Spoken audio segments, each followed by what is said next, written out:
이어서 순천방송국 연결합니다. 이 송내 앵커, 전남 동부권 당선인들이 여순 사건 특별법 개정에 힘을 모으기로 했다고요?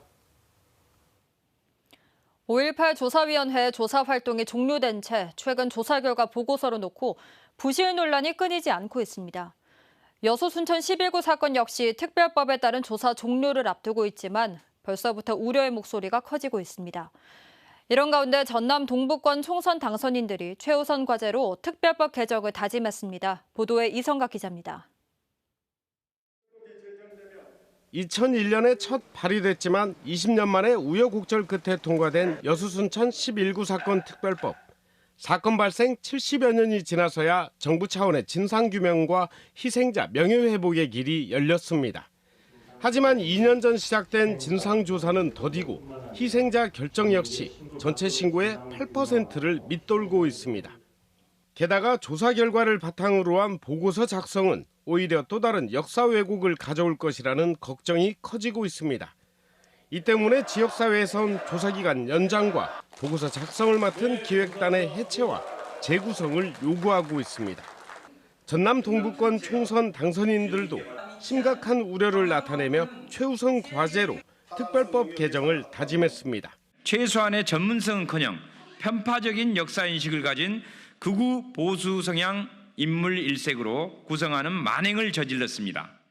전문가들은 국무총리가 위원장으로 있는 여순사건위원회가 여순사건을 사실상 14연대 반란으로 규정하고 있다며 내년 4월 보고서가 채택되면 회복할 수 없는 피해가 나타날 것이라고 우려합니다.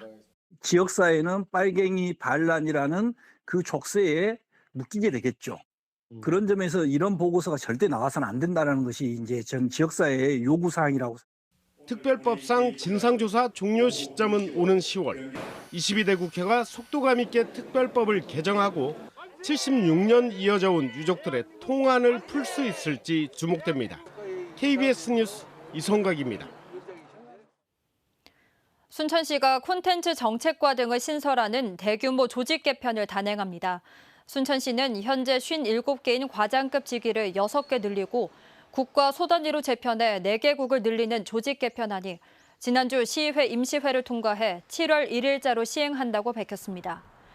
이에 따라 전략기획국과 청년교육국, 농정혁신국, 안전교통국 등 4개국과 콘텐츠 정책과와 첨단산업과, 도시전략과, 해양수산과 등 6개 과가 신설됩니다. 여수 지역 어린이와 청소년들이 무료로 시내버스를 이용할 수 있는 근거가 마련됐습니다. 여수시는 18살 이하를 대상으로 시내버스 요금을 일부 또는 전액 지원할 수 있도록 한 대중교통비 지원 조례를 공포했습니다.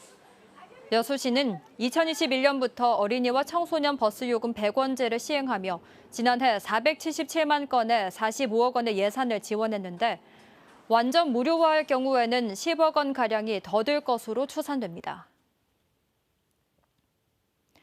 화물연대 광양지부는 오늘 광양제철소 앞에서 포스코 측에 운송료 인상을 촉구하며 피켓 시위를 벌였습니다. 화물연대 조합원들은 포스코가 최저가 입찰 명목하에 물가 상승분도 반영하지 않으려 한다며 운송료를 현실화해야 한다고 주장했습니다. 또 운송료 현실화를 입찰 계약에 반영하지 않으면 총력 투쟁에 나설 것이라고 밝혔습니다.